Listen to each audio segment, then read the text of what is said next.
with the one exception of if you get those horizontal positions on Metalopolis, you're going Oh to be in a yeah. lot of trouble as Zerg.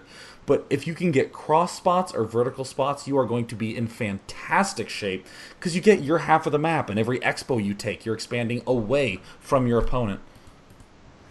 Yeah, I find in this map pool in general that Blizzard's put out, the third base is always a little bit uncomfortable and a little bit risky to take. Yes. But on Metalopolis, it's a complete opposite. It's tucked on the high ground back there. It's got a nice ramped choke, and it really flows into your expansion path really easily. So I always feel super, super comfortable taking that at almost any time as Zerg on this map.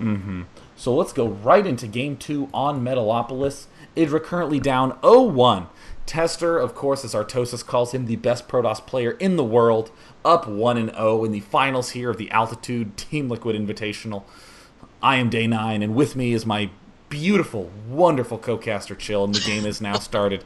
In the bottom corner, we have TesteR spawning as the red Protoss, and at the right, we have IdrA spawning as the blue Zerg, and apparently, in my replay, IdrA is the darkest, darkest color of blue, is apparently nighttime on Metalopolis. That's actually generally why I choose Lost Temple or Steps of War in tournaments, is because I just like it when it's brighter. You know, it's the high So gamma pro bright gaming. and I wish there was some way to turn off weather. Every time I play on Metalopolis, I'm worried that there's going to be like some Night Elf unit that pops out. You know, it's so unfortunate for IdrA here. He's got the dreaded horizontal positions, and this makes everything a little easier for TesteR. The Zealots come out more quickly. IdrA doesn't have a convenient third base to take, so a little bit unfortunate here for IdrA if he's not going to get aggressive, which I would be willing to bet 99 times out of 100 he's not. You know, I would actually bet 100 times out of 100 that we're going to see a 14 hatch. Or, oh, excuse me, whoa, I misspoke. Whoa. A 14 pool. Oh, goodness, forgive me. How embarrassing it is to falter so hugely as a commentator. You know, that's one thing I do want to note is that TesteR just blew my mind with how effective that 13-gate, 15-gate push was. That is a late push in Brood War. Yeah. You pretty much assume, well, it's just, you know, it's deeply ingrained in your blood, that if you want to have a strong 2-gate push, it really needs to be a 9-10-gate push. 10-12 is just so inefficient. It gets there just in time to lose. That's how 10-12-gate generally works. But in this game, you can just do such an incredibly powerful push because Zealots are just so strong. So look at this. Here comes TesteR. He's scouting. Will he see it? Yes, he does. And we do have a 14 pool, just for the record. And there's the second gateway by TesteR. Wow. So this appears to be his standard transition when he can be aggressive. Yeah, and I just want to point out how much energy he's got on the Nexus, actually. It's climbing towards 100 as the first gateway is about to finish, and we're going to see a lot of chrono-boosted Zealots coming out of these gateways very shortly, and can be a little bit difficult to stop. These are some quick gateways. I think it's like a 12-13 gateway, which is pretty quick on StarCraft 2. Nothing super aggressive like 9-10 or anything like that, or even 10-12, but still, with reasonable control, it shuts down the expansion for Zerg, as we see the Pro harassing the two drones at the natural. There goes the natural, at least on my stream, which I will now pause. And there goes the natural. Yeah, there we go. So I just think it's so hard to bounce back if you can't easily grab that natural without getting pressured by the Zealots. I mean, the Zealot is already out, and the spawning pool just finished. Oh, TesteR making a little bit of a blunder, making that 23rd probe. Big mistake when you're doing a 2-gate. You need to save, because then you will not have enough to continually, constantly produce. So, he did cancel it. Very good, TesteR. And one thing to note, by saving up all that energy, he will be able to do 5 total chrono boosts on that gateway. The first chrono boost for the first Zealot. And then he can do 2 pairs. There's the double chrono boost going down on those gateways and the pylon as well.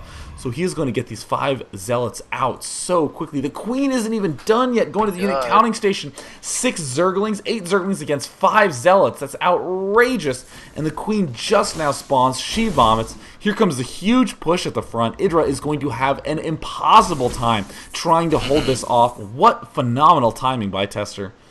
Yeah, very nice. IdrA needs to make a spine crawler and try to jump it down to the natural, or make a spine crawler and cancel his natural. I don't think he can hold this. I don't even think it's going to be close. 2 Zealots running in, microed very easily by TesteR. Queen coming down, put in danger. Oh, why would you bring the Queen like that?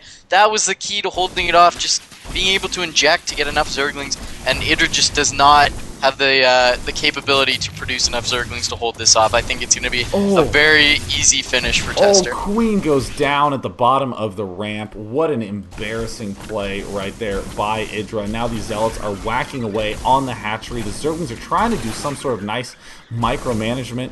Zerglings just trying to peel these Zealots away, but look, the Zealot numbers outnumber the Zerglings. Jesus, and just easy, straightforward micro for TesteR. I don't even think that he has lost a Zealot yet. He is just controlling this perfectly. And good game. IdrA loses in 5 minutes. Wow, what a display of might.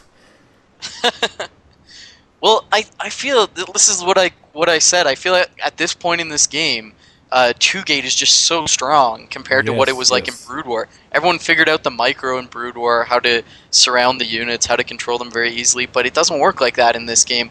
2-gate's so strong, and I don't think you can scout a 2-gate if it's relatively quick, notice the chrono boosts aren't being used on the Nexus, and then just willingly put down the hatchery. I think you're going to have that result every time. So you've got to do something else to set it up. Maybe go roaches quickly, get a few roaches out, and then expand or something, but I don't think you can just run into it like that, or you're going to lose every time in my eyes. Well, what's so clever about this opening is that when he saves up the chrono boost, he builds the gateway, and when he scouts that his opponent isn't close, then he can just immediately use that saved chrono boost on his probes, and when his cybernetics core finishes, he still has a little chrono boost left to get that warp gate going very, very quickly, or perhaps to get the stalker out very, very quickly. So it's an interesting idea, saving up the chrono boost as much as possible to use once you see what the Zerg's doing, because a lot of players in the American and Europe servers pretty much just have times that they chrono boost. Same way every single game. It's just the default. They do chrono boost right when their first pylon finishes, right when they start their first gateway, these sorts of things. So real great demonstration of versatility by TesteR in this game. Not just a simple 2-gate rush that worked well, but it really goes to show you that if you save chrono boost and be a little bit creative with how you time it, you can pull off some pretty amazing feats. So it looks like, looking at Game 3, it looks like IdrA actually chose Scrap Station.